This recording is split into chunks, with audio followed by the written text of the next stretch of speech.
Body को समझने का तरीका क्या सबसे अच्छा है? खोल के देखो उसके अंदर क्या क्या है। खोलेंगे तो मुर्दा आदमी को, सीधी सी बात है। तो मेडिकल साइंस में ये विचार हुआ कि जो लोग मर जाते हैं हम उनको ओपन करके डाइसेक्ट करके समझ सके कि हमारी बॉडी कैसे काम करती है।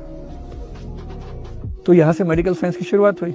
ये पश्चिम में 17वीं सेंचुरी के आसपास से डेकार्ट के बाद से आमतौर पर मानते हैं कि शुरू हुआ। उनको धीरे धीरे समझ में आने लगा कि इतने सारे वायरिंग हमारे शरीर के अंदर है। ये हार्ट है, समझ में आया कि जो हार्ट है उसका काम ब्लड की सप्लाई करना है, ना कि इमोशन की सप्लाई करना है। क्योंकि दिल से इमोशंस की सप्लाई नहीं होती है, वो कविताओं में होती है, बॉडी में नहीं होती है।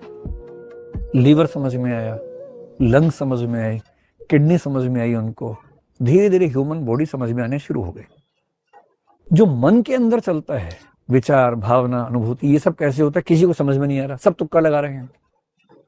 1850s के आसपास पहली बार दुनिया में जर्मनी में एक विश्वविद्यालय में साइकोलॉजी डिपार्टमेंट शुरू हुआ। उसके पहले साइकोलॉजी फिलॉसफी का हिस्सा था।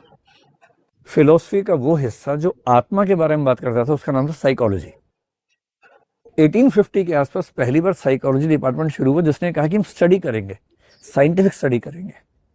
और साइंटिफिक स्टडी कहाँ करें, यही नहीं पता कि इमोशंस कहाँ से आ रहे हैं, दिल से आ रहे हैं, कहाँ से आ रहे हैं। कितनी सदियां बीत गई, लोग बाएं सीने पे हाथ रख के बोलते हैं कि तुम मेरे लिए, तुम ही हो, तुम मेरे लिए, जबकि वो आ यहां से रहा होता है। राइट ब्रेन से इमोशंस आ रहे हैं, उसी समय दिल धड़क रहा है जोर जोर से क्योंकि ब्लड की सप्लाई बढ़ गई और आपको लग रहा है इमोशन यहां से आ रहा है, जबकि यहां से नहीं आ रहा इमोशन। 1920 के आसपास, मेरे ख्याल से 1924 में पहली बार एक मशीन बनी जिसको बोलते हैं EEG, इलेक्ट्रोइंसेफेलोग्राफ। जो उससे होता है इलेक्ट्रोइंसेफेलोग्राफी बोलते हैं उसको।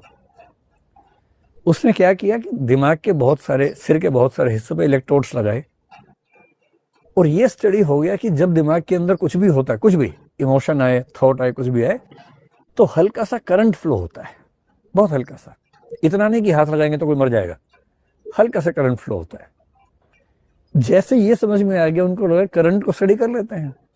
तो EEG से ये स्टडी करना शुरू किया कि जब कोई व्यक्ति गुस्से में है तो दिमाग के कौन से हिस्से में करंट ज्यादा फ्लो हो रहा है, जब कोई मोहब्बत में है तब कहाँ फ्लो हो रहा है, जब कोई थॉटफुल है तब कहाँ फ्लो हो रहा है। ये सब करना शुरू कर दिया।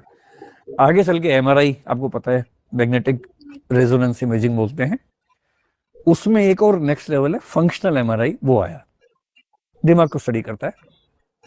वो क्या स्टडी करता है कि किस समय दिमाग के कौन से हिस्से में ऑक्सीजन और ब्लड की सप्लाई ज्यादा है, क्योंकि जहां एक्टिव होगा वहां ब्लड की सप्लाई बढ़ेगी, ऑक्सीजन चाहिए वहां पर ज्यादा, और बहुत एग्जैक्ट इमेज बनती है उससे। अब EEG प्लस फंक्शनल MRI से ये स्टडी होना शुरू हुआ कि जब कोई कहता है कि मेरे ऊपर भूत चढ़ गया, तब उसके दिमाग में क्या चल रहा है। ये तो क्लियर हो गया कि सारी भावनाएं, सारी थॉट, सब कुछ दिमाग से ही आता है, दिल से नहीं आता है, ना हाथ पैर से आता है, सब कुछ यहां से आता है। ये भी समझ में आ गया कुछ मुर्दा लोगों का सिर फाड़ के कि दिमाग के 2 हिस्से होते हैं, लेफ्ट हेमिस्फीयर है, राइट हेमिस्फीयर है। उसको भी काट के देखा तो अंदर बहुत सारे हिस्से दिखे। ये भी क्लियर हो गया कि दिमाग के कई हिस्से हैं। अब सवाल था इनमें कनेक्शन कैसे होता है, ये जो कोशिकाएं दिमाग के, न्यूरॉन्स इनको बोलते हैं, कैसे काम करते हैं, वो सब सवाल बचे हुए थे। और तब ये स्टडी हुआ। हालांकि 1908 में विलियम जेम्स एक किताब लिख के गया था जिसका नाम था वैराइटीज ऑफ रिलीजियस एक्सपीरियंसेस। उसने बताया था कि कुछ ऑल्टरनेटिव स्टेट्स ऑफ कॉन्शियसनेस ऐसी होती हैं जो सामान्य से अलग है।